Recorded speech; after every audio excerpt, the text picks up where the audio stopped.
Hi, my name is Emmanuel Ortiz with SLC TV, and here's what is happening in Sterling and Lancaster. The Lancaster Recycling Center is now charging a gate fee per car to help cover the cost of dealing with recyclable products. For more information, visit www.ci.lancaster.ma.us. The Assabet Valley Master Singers will be performing Bridging Traditions on November 16th at 8 p.m. in the Congregation B'nai Shalom in Westboro. For more information, call 978-562-9838. The Bigelow Public Library will be hosting Cook by the Book on November 14th at 6:30 p.m. Choose a recipe, make enough for the group, then share and swap. Registration is required by calling 978-365-4160.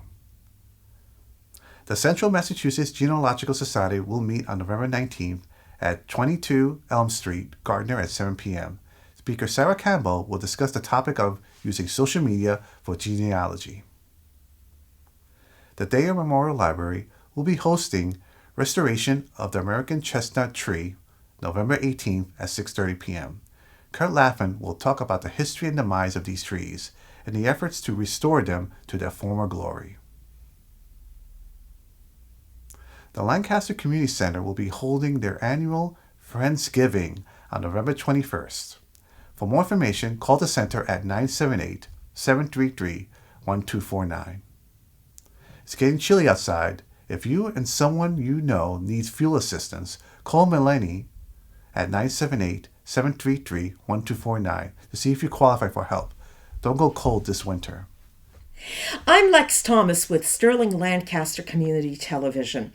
We're heading into, unbelievably, the holiday season. Where does the time go? It just seems not so long ago we were at the beginning of the summer. Anyway, when this part of the year comes along, one of the things I really like to focus on is how people can give. Give to community members, give to organizations, and giving is not necessarily a financial commitment. And today we're talking about a civic commitment. We are talking about becoming involved in civic events and civic issues. And I'm very pleased to have select person Arden Sonnenberg with me today. Welcome, Arden. We've spoken in the past, and it's always a wonderful thing to have you back. And we are talking today about vacancies on town boards and committees. And first, before you start, one of the things that when I'm doing my newspaper work that I always point out is that the town boards and committees are what keep our towns running. These are very, very important. And we've got vacancies. Let's talk about that. Great. Well, first of all, thank you for having me. I appreciate it, Lex. And it is an exciting topic, civic participation in the town. As you know, as you had mentioned, everybody running the town are residents, most of it, if they're not paid employees, but our town boards and our committees are all run by residents and citizens of the town. So it's essential to make those opportunities available to people so they have the chance to participate. Now, are there vacancies right now on our boards and committees? There are. We have 27 vacancies right now. So we have a great need for community involvement in running the town. So we're very excited to be able to know that we have opportunities for people to share their expertise and their interests. Sure. Now, can you give us a couple of examples of the sorts of boards and committees that need people? Sure. Well, there are a number of, for example, the 1835 Town Hall. As many of you know, that Town Hall has been under renovation and it will be opening soon, hopefully in the first quarter of the year, so early 2020. And we are in the process of determining what is going to be the use of that building. How will that building be used by the residents of Sterling? So the 1835 Town Hall Committee needs volunteers to join their committee and participate in the use planning, the facility use planning for that building. And that is a really, of course, all of the boards and committees are important and all of their issues are important. But that one really resonates with me because having sat through so many, as a reporter, having sat through so many meetings about that, I remember that when the renovations were being, first of all, contemplated and then looking for the grants and the financing, that one of the questions that came up is how is the building going to be used, and is this really going to be practicable for the community? So it seems now that we've come to the point of, okay, we're almost done with these renovations. What is the use going to be? This is critical insofar as following up on what happened through those meetings. Sure. And, a lot of towns don't have the opportunity to have an empty building to say, how do we want to use it? We have all this space now that can be used in a different way because of the safety issues have been resolved. So now we have an entire second floor of that building that can be used in ways that we never imagined. And that's what we need help to figure out. How can this newly renovated building, while it has some programs that will traditionally continue to be used in there, it has an opportunity to be of additional uses that we haven't thought of yet. So that's part of this facility use planning, is to come up with a long-term plan for the building. And like I said, it's a great opportunity. It's not like you have an open building every day. Sure. that we can do things in. Now, also in town right now, as our viewers and our readers, I hope know, that both economic development, master planning, all of these things are really top shelf right now. They're on the front burner. Sure. How can people get involved in those issues? Sure. Well, the Economic Development Committee actually has a couple openings as well. And you don't necessarily have to be an economic developer or have that expertise, but anybody with an interest in and a desire to help the town figure out what do we need to do to become more financially viable now and in the future. That's a very important topic for us. As expenses go higher, and we do have limitations in terms of building and development. How can we plan to meet the needs of the future and to keep costs down? So obviously economic development is a way to do that, and we need help. And I know that you've been involved in some of those activities. Mm-hmm. Maybe you could share one or two current activities underway? I know that certainly right now, we are working on a business forum, which is going to be taking place on December 5th, and as well celebrate Sterling, which was very successful last year. This is going into now its second year. But the more people we get involved in that, the better. And Arden, you raised an interesting thing. You said, you don't have to be an economist to be, because I think sometimes, and that's something that I hear from readers and from viewers that say, well, I don't know anything about this, or I'm coming into it how do you respond to that? Well, I think that it goes back to civic participation. The town needs residents to help plan and develop. And if you have an interest or you're curious, Sure.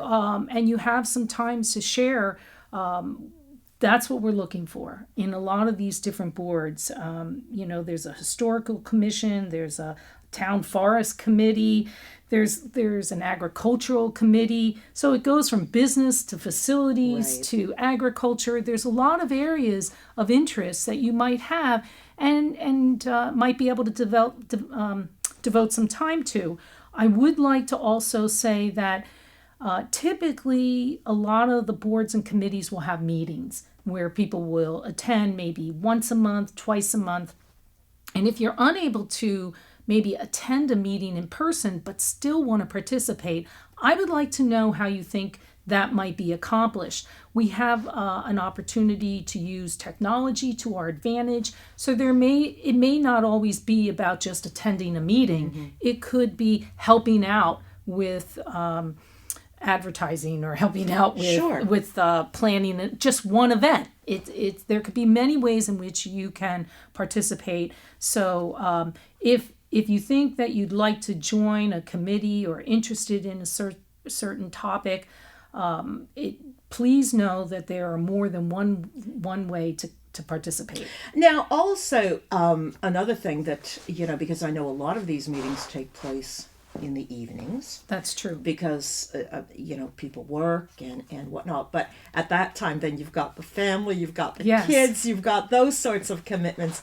So how do you deal with that if you'd like to go to a meeting, but, you've got kids in tow? That's true. And I'd say bring your kids. Bring whoever it is that you have to care for that needs to be attended to during that time. All meetings are open and they're open to the public. Anyone can attend. Even if you can't make the commitment as a member, you can still participate in a meeting. If you still want to what are they doing down at the DPW? Come to one of their meetings and just listen. So if you have kids that you need to care for that time, bring your kids along. I spent many times as a little kid going with my mom to various public meetings, civic meetings, and it left an impression on me. And it's really something that they can also experience and learn about civic participation. Right. And now, of course, as a select person, I mean, you've just, you've now really maximized all of that experience. And by the way, meetings are listed on the town website. All of that information is on your screen. And insofar as openings, that is for boards and committees, that's also on the town website. And as well, we do publish that in Sterling Meeting House News so that you can see those positions. Now, if somebody sees something they're interested in, what's the process then? Right. So there are two ways to approach it. If you want to use the online web access, you can go to our website. There's a tab on the home page that you just click. It's vacancies. And on that page, there's a number of links that you want to select the boards and committees. And then there's a number of links that will list all the open vacancy, an online form that you can fill out. And there's also contact information. So the second way to do it, if you don't want to use the computer, pick up the phone and call the main line which is 978-422-8111. And you can contact the town clerk at extension 2308, or you can contact the executive assistant to the town administrator at extension 2316. So you can either call and just say, I'm interested, or can you tell me what positions are open? If you need more information, you can make a phone call or go out to the web.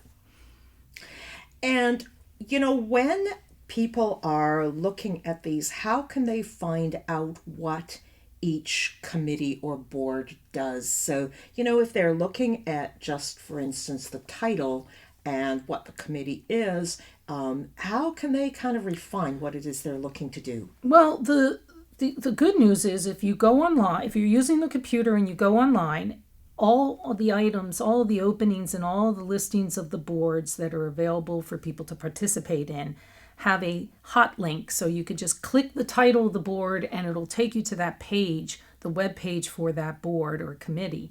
And from there, you could take a look at what are the activities going on. You can read some of the meeting minutes or agenda. And it also lists who are the chair and the vice chair and the admin for that committee. And you most certainly could, if they have contact information, you can reach out to them directly. If you need to use the phone, you can just call again the town clerk or the town administrative assistant to the town administrator and just ask them about it. Mm-hmm. You can also contact me anytime. I'm more than happy to talk personally to anybody about participating in any committee, and I can be reached at sterling-ma.gov. And you know what? I forgot my phone number. I do that all the time. Because we don't call ourselves. I know. Mm-hmm. But I think I had it somewhere. I'm sorry. Well, that's all right. You can always contact the town hall, and they have my phone number. There you go. Yes. To reach me. And we will make sure our viewers know about that hopefully, as well. Yes. It'll be on the screen right. as well. And I'm actually interested in knowing what people's interests are and how they want to participate. I really would love to see us close these 27 vacancies and with people who are energized to come forward and participate. And one of the things that I know in my years of editing the newspaper is that, I hear lots and lots of complaints on many, many different issues. Sure. And what I'm always saying is, okay, but do you have a solution, or what are you willing to do to be part of the solution? Because sitting there and complaining is one thing. That's right. And it's a very popular thing to do. But to actually get involved in the solution. And that doesn't mean that you yourself have the solution to something, but that you're willing to work towards something. It is, and in a democracy that we live in, collaborating and sharing ideas is part of the process. We don't all have the answer to how to solve a problem, but collectively we have a lot of brain trust. Yeah, we do. And that's what we need. We need people to say, well, what is the best way to solve a problem? And we obviously don't want just a one-sided view. We need multiple views. So it's really important to hear people share and participate in the discussion. Absolutely. Arden, it's been delightful talking with you about this. It's a great time of the year to start thinking about this. We're starting to think about how to give. When the new year comes, it's a marvelous opportunity to get involved in the town. We are really in interesting times here and very active times here in Sterling. Marvelous time to get involved. All of the information is on your screen. Give Arden a call or call the town hall and get involved in your town. Thank you so much for watching, and thank you, Arden. Thank you, Lex. The Lancaster Garden Club will be holding a winter terrarium workshop on November 17th at 6 p.m. in the Lancaster Community Center. For more information, visit www.lancastergardenclub.net. The Seven Bridge Writers Collaborative will be holding the lecture Write a Children's Book Now, November 16th at 10:30 a.m. in the Dyer Memorial Library. For more information, visit www.sevenbridge.org. Armchair travel to Tunisia at Sterling Senior Center on November 21st at 3:30 p.m. For more information, call the center at 978-422-3032. The Chockset School peer leaders are asking for volunteers to help create holiday cards for veterans in long-term care. The group will be meeting at the Sterling Senior Center on November 18th at 8:30 a.m. There will be a holiday craft fair to benefit the Conant Public Library on November 23rd from 9 a.m. to 3 p.m. at the First Church Hall. For more information, email friends@conant@gmail.com. Wachusett Music Series presents Blackstone Valley Bluegrass Band, November 16th at 7 p.m. in the Harvard UU Church. For more information or tickets, visit www.wachusettmusic.net. I'm Emmanuel Ortiz, and that is what's happening.